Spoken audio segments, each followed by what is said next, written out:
L'Éternel te bénisse, l'Éternel te bénisse et te garde, fasse lever la lumière de sa face sur toi, use de grâce envers toi et te donne la paix, et te donne la paix.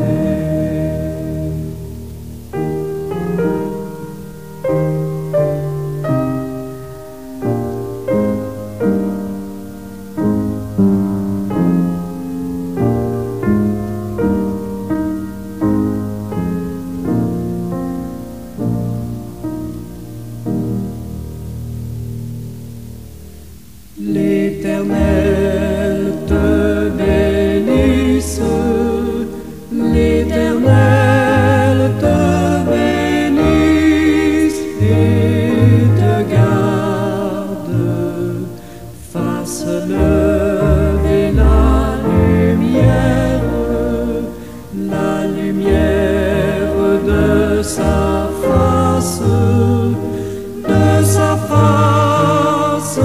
sur toi, use de grâce envers toi et te donne la paix, et te donne la paix.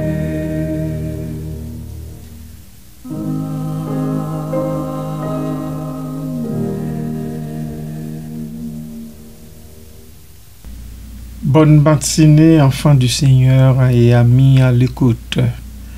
Profitez au meilleur de vous-même de cette nouvelle journée qui vous est impartie. Ma prière ce matin implore la protection divine contre l'influence néfaste des faux prophètes et des ministres de Satan. Je demande à Dieu de nous guider vers la vérité, de renforcer notre discernement et de nous préserver des égarements spirituels. J'exprime une confiance totale en la puissance et la miséricorde de Dieu pour nous protéger des forces obscures qui cherchent à nous détourner de son chemin. Prions. Seigneur Dieu Tout-Puissant, Créateur du ciel et de la terre, nous venons humblement devant toi, reconnaissant ta grandeur et ta souveraineté sur toute la création.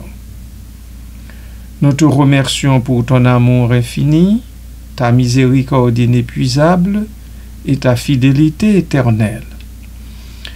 Nous vivons, ô Dieu, dans un monde rempli de confusion et de tromperie, où les ténèbres cherchent à obscurcir la lumière de la vérité. Nous sommes conscients de la présence des faux prophètes et des ministres de Satan. Ils se déguisent en serviteurs de la justice, mais dont le cœur est rempli de malice et de mensonges. Père céleste, Dieu 3 fois saint, nous te supplions de nous protéger de ces imposteurs. Donne-nous le discernement nécessaire pour reconnaître leurs ruses et leurs manipulations. Ouvre nos yeux spirituels afin que nous puissions voir au-delà de leurs apparences trompeuses et percevoir la vérité qui se cache derrière leurs paroles séduisantes. Nous te prions, ô Dieu, de nous garder des doctrines erronées et des enseignements pervers qui sont propagés par ces agents du mal.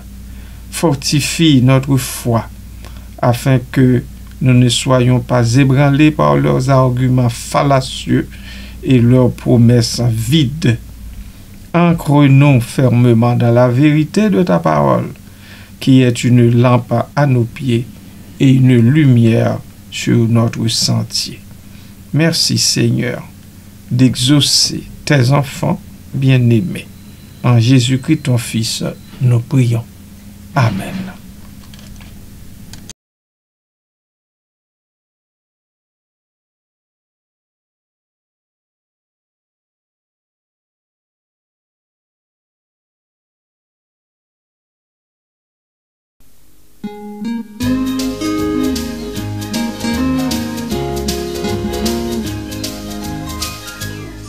Alors qu'ici-bas tu passes, laisse-moi te demander.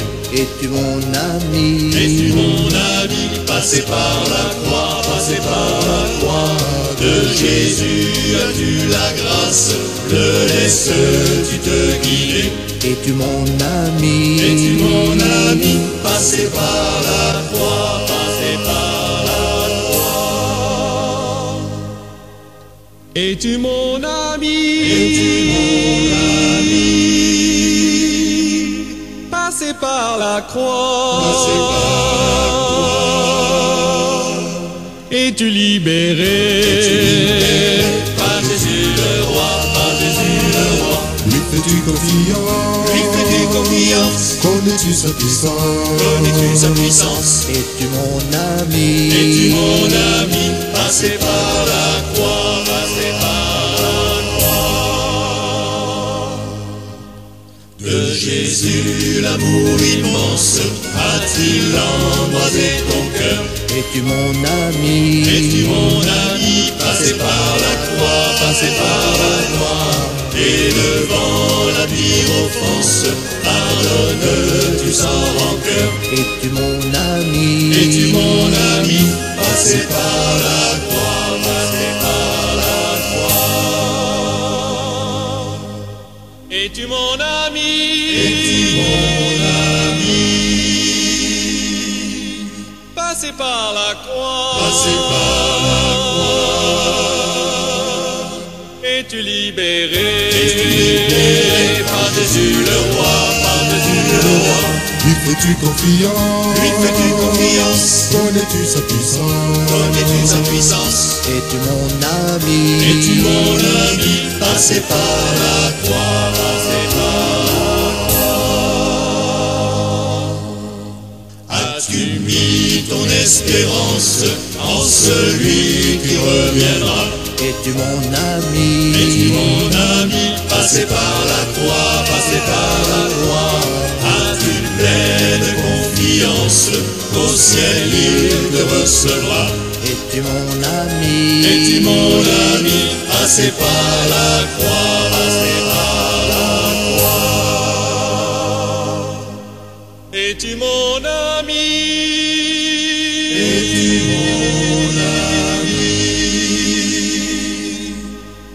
Passé par la croix, passé par la croix.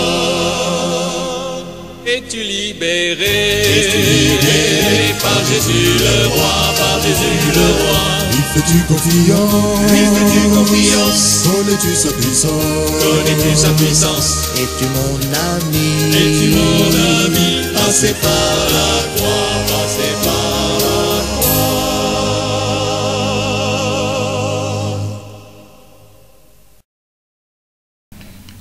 Il n'est donc pas étrange que les ministres de Satan aussi se déguisent en ministres de justice. 2 Corinthiens chapitre 11, verset 15. Bien-aimés de Dieu, je vais vous expliquer en quelques mots ce verset biblique tiré de cette épître de Paul à l'église de Corinthe. Comme toujours, je commence par examiner avec vous le contexte de ce verset, puis sa signification littérale et ses implications théologiques, ainsi que son application pratique dans notre vie chrétienne. Contexte du verset. 2 Corinthiens 11-15 fait partie d'une section plus large de la deuxième épître de Paul aux Corinthiens, où l'apôtre se défend contre les attaques de faux apôtres qui cherchaient à discréditer son ministère. Dans ce chapitre, Paul exprime son inquiétude quant à l'influence de ces individus qui prêchaient un évangile différent et qui se vantaient de leur propre réalisation. L'apôtre utilise l'ironie et le sarcasme pour dénoncer ces faux apôtres. Il se compare à eux, soulignant qu'il pourrait aussi se vanter de ses propres souffrances et réalisations, mais qu'il choisit de ne pas le faire pour ne pas se glorifier lui-même. Il met en garde les Corinthiens contre le danger de se laisser séduire par ces individus qui, en réalité, servent des intérêts opposés à ceux de Christ. Ils ne voient que leur poche et leur renommée, pas celle du Sauveur crucifié au bois. Il importe de comprendre leur conduite machiavélique, de prendre nos distances quant à leurs faux enseignements. Et puis, enfants du Seigneur, rappelez-vous toujours cette maxime: tout ce qui brille n'est pas de l'or. Gardez-vous des clinquants. S'il vous plaît, gardez-vous des clinquants. Amen.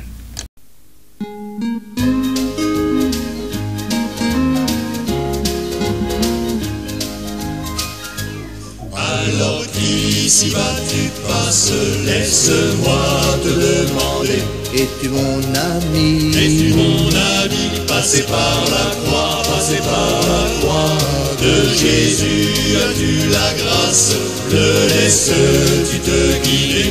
Es-tu mon ami? Es-tu mon ami? Passé par la croix, passé par la croix. Es-tu mon ami? Es-tu mon ami? Passé par la croix, passé par la croix. Es-tu libéré? Par Jésus le roi, par Jésus le roi. Lui fais-tu confiance? Lui fais-tu confiance? Connais-tu sa puissance? Connais-tu sa puissance? Es-tu mon ami? Es-tu mon ami? Passé par la croix, passé par la croix. Signification littérale du verset. Il n'est donc pas étrange que les ministres de Satan aussi se déguisent en ministres de justice. Ce verset est une conclusion logique tirée de l'argumentation de Paul. Il souligne que si Satan, le prince des ténèbres, est capable de se transformer en ange de lumière, verset 14, il n'est pas surprenant que ses serviteurs, ses ministres, se présentent comme des serviteurs de la justice. L'expression ministre de Satan ne désigne pas nécessairement des individus qui se déclarent ouvertement adorateurs de Satan. Oh non. Il s'agit plutôt de personnes qui, consciemment ou inconsciemment, servent les desseins de Satan en propageant des mensonges, en semant la division et en détournant les gens de la vérité de l'Évangile. L'expression ministre de justice, quant à elle, fait référence à ceux qui prétendent servir Dieu et promouvoir la justice. Cependant, leur apparence extérieure de piété et de droiture cache en réalité des motivations et des actions maléfiques. Ils peuvent utiliser un langage religieux, citer les Écritures saintes et même accomplir des œuvres apparemment bonnes. Mais leur cœur est loin de Dieu. Ils sont au service de leur maître, Satan, et ils le savent très bien. Alors, soyez vigilants et plus intelligents qu'eux. Dieu vous donne cette intelligence-là, bien-aimés. Profitez-en donc. Amen. De Jésus, l'amour immense, a-t-il embrasé ton cœur? Es-tu mon ami? Es-tu mon ami? Passé par la croix, passé par la gloire. Et devant la pire offense, pardonne-tu sans rancœur? Es-tu mon ami? Es-tu mon ami? Passé par la croix, passé par la croix. Es-tu mon ami? Es-tu mon ami? Passé par la croix, passé par la croix. Es-tu libéré? Es-tu libéré par Jésus le roi, par Jésus le roi? Lui fais-tu confiance? Lui fais-tu confiance? Connais-tu sa puissance? Connais-tu sa puissance? Es-tu mon ami? Es-tu mon ami? Passé par la croix, passé par la croix. Implications théologiques. Ce verset soulève plusieurs implications théologiques importantes. Je vais en citer 4 avec une explication très succincte. La réalité du combat spirituel. Le verset rappelle que le combat spirituel est une réalité constante dans la vie chrétienne. Satan et ses démons sont actifs dans le monde. Leur objectif est de tromper et séduire. Le Seigneur Jésus en a déjà parlé en Jean chapitre 10. La capacité de Satan à tromper. Satan est un maître de la tromperie. Il est capable de se déguiser et de manipuler les apparences pour atteindre ses objectifs. Faut-il donc que le peuple de Dieu s'en méfie? La nécessité du discernement. Comme chrétiens et chrétiennes, vous devez exercer un discernement spirituel aigu pour reconnaître les faux enseignants et les faux prophètes. Il faut les démasquer. Vous ne devez pas vous laisser tromper par leurs apparences. Il faut plutôt examiner attentivement les enseignements et les actions de ceux qui prétendent servir Dieu. Vous avez le potentiel requis pour le faire. Je vous en donne ma parole, bien-aimés du Seigneur. La centralité de la vérité. La vérité de l'Évangile est essentielle pour discerner le vrai du faux. Les croyants chrétiens doivent s'attacher à la parole de Dieu et la laisser les guider par leur compréhension du monde et de la volonté de Dieu, leur Seigneur et Sauveur. Rappelez-vous constamment que c'est Jésus de Nazareth, fils de Marie et de Joseph, mais d'abord, fils de Dieu, qui a donné sa vie pour l'Église que nous sommes. Aucun humain ne saurait répondre aux standards de Dieu et payer le prix exigé. Souvenez-vous de cela, très chers amis et frères et sœurs dans la foi. Amen. As-tu mis ton espérance en celui qui reviendra? Es-tu mon ami? Es-tu mon ami? Passé par la croix, passé par la croix. As-tu pleine confiance qu'au ciel il te recevra? Es-tu mon ami? Es-tu mon ami? Passé par la croix, passé par la croix. Es-tu mon ami? Es-tu mon ami? Passé par la croix, passé par la croix. Es-tu libéré? Es-tu libéré par Jésus le roi, par Jésus le roi?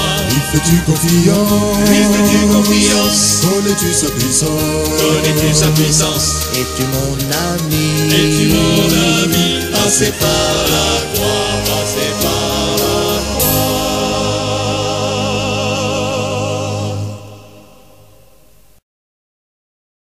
Application pratique. Ce verset a des implications pratiques importantes tant pour la vie chrétienne. Premièrement, soyez vigilants, je le répète. Les chrétiens doivent être vigilants et ne pas prendre tout ce qu'ils entendent pour argent comptant. Ils doivent examiner attentivement les enseignements et les actions de ceux qui prétendent servir Dieu. Parce que tous ne sont pas serviteurs et servantes du Seigneur, vraiment. Deuxièmement, étudiez la parole de Dieu, restez-y collés. La meilleure façon de discerner le vrai du faux est d'étudier la parole de Dieu. Plus les chrétiens connaissent les Écritures, plus ils seront capables de reconnaître les erreurs et les mensonges. 3. Priez pour le discernement. Les chrétiens doivent prier pour que Dieu leur donne le discernement spirituel nécessaire pour démasquer les faux enseignants et les faux prophètes. Ils pilulent. On les rencontre à chaque coin de rue par le temps qui court. Il ne faut pas l'oublier. 3. Examinez les fruits. Jésus l'a dit. Vous les reconnaîtrez à leurs fruits. Matthieu chapitre 7, verset 16. Les chrétiens doivent examiner les fruits de la vie de ceux et celles qui prétendent servir Dieu. Leurs actions correspondent-elles à leurs paroles? Leur vie témoigne-t-elle de l'amour, de la joie, de la paix, de la patience, de la bonté, de la bienveillance, de la fidélité, de la douceur et de la maîtrise de soi? Galates 5, 22, 23. Et en dernier lieu, nous ne devons pas être naïfs. Ne soyez pas naïfs. Ne leur en présentez pas votre flanc, s'il vous plaît. S'il vous plaît. Les chrétiens ne doivent pas être naïfs et croire tout ce qu'ils entendent. Ils doivent être prudents et se méfier de ceux et celles qui cherchent à les manipuler, à les amadouer pour les exploiter. Le verset 15 de 2 Corinthiens 11 est un avertissement sérieux contre le danger de la tromperie spirituelle. Il rappelle que Satan et ses serviteurs sont actifs dans le monde. Ils cherchent à détourner les gens de la vérité de l'Évangile. Les chrétiens doivent être vigilants, étudier la parole de Dieu, prier pour le discernement et examiner les fruits de la vie de ceux et celles qui prétendent servir Dieu. En faisant cela, ils seront capables de reconnaître les faux enseignants et les faux prophètes et de rester fidèles à Jésus-Christ. Voilà, bien-aimés du Seigneur, en très peu de mots, ce que je pense de ce verset biblique. Restez bénis en lui.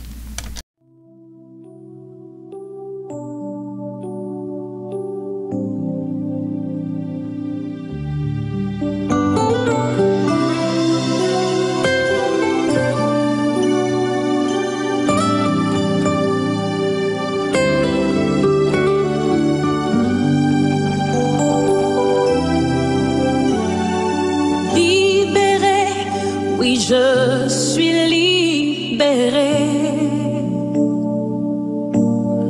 Mes péchés sont pardonnés. Maintenant je suis sauvé. Délivré, oui je suis délivré de tous mes ennemis. Jésus m'a libéré. Il n'y a plus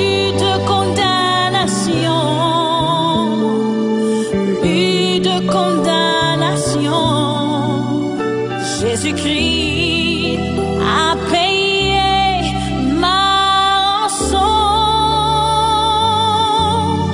Il n'y a plus de condamnation, plus de condamnation. Je suis libéré, racheté en son nom.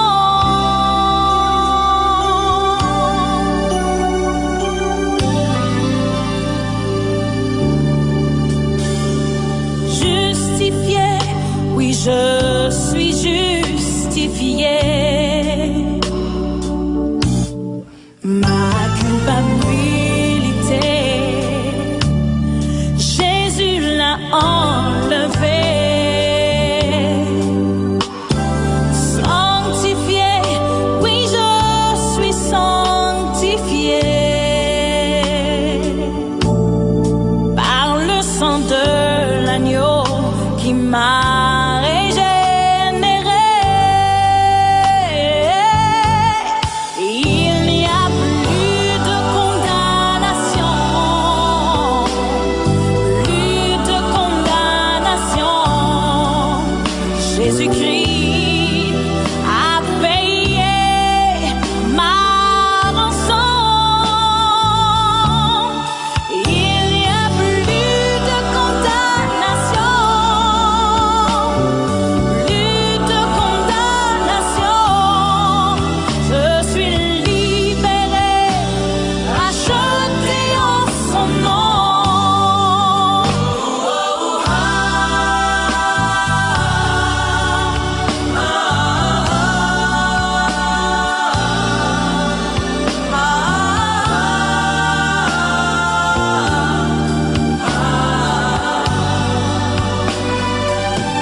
l'esclavage terminé, je vis ma liberté. Héritier, je suis un héritier. Oui, pour l'éternité, un enfant bien-aimé. Il n'y a plus de condamnation, plus de condamnation. Jésus-Christ a payé ma rançon. Il n'y a plus de condamnation, plus de condamnation. Je suis libéré, racheté en son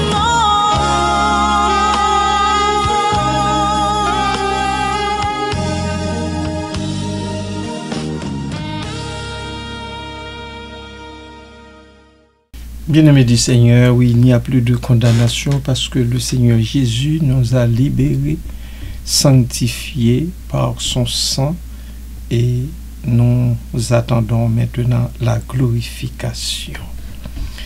Prions. Seigneur Jésus-Christ, toi qui es le chemin, la vérité et la vie, nous te demandons de nous guider sur le chemin de la justice et de la sainteté. Éloigne-nous des sentiers tortueux qui mènent à la perdition. Remplis-nous de ton Esprit Saint, Seigneur, afin qu'il nous conduise dans toute la vérité et nous révèle les profondeurs de ton amour. Nous te prions de démasquer les œuvres des ténèbres et de confondre les plans de l'ennemi. Que la lumière de ta vérité brille avec éclat dans les lieux sombres et révèle les intentions cachées de ceux qui cherchent à nous égarer. Nous te demandons de protéger nos familles, nos communautés et nos églises de l'influence néfaste des faux prophètes et des ministres de Satan. Donne à nos pasteurs et à nos leaders spirituels la sagesse et le courage de dénoncer le mal et de défendre la vérité. Seigneur, nous savons que tu es plus puissant que toutes les forces des ténèbres. Nous croyons en ta victoire sur le mal et en ta promesse de nous protéger de tout danger. Nous te confions notre vie et notre avenir, sachant que tu es capable de nous garder de toute chute et de nous présenter irréprochables devant ta gloire. Nous te remercions pour ta protection constante et pour ton amour inconditionnel. Nous te louons et nous t'adorons pour toujours et à jamais. Amen. Bien-aimés du Seigneur et amis, le temps de Dieu s'achève. Il est important de prier régulièrement et avec ferveur pour la protection contre les forces du mal. La prière est une arme puissante qui peut nous aider à rester fermes dans notre foi et à éviter les pièges de l'ennemi. Il est également important d'étudier la Bible et de rechercher la vérité afin de ne pas être facilement trompé par les faux prophètes. Que donc le Seigneur vous visite, vous protège et vous bénisse richement. Amen.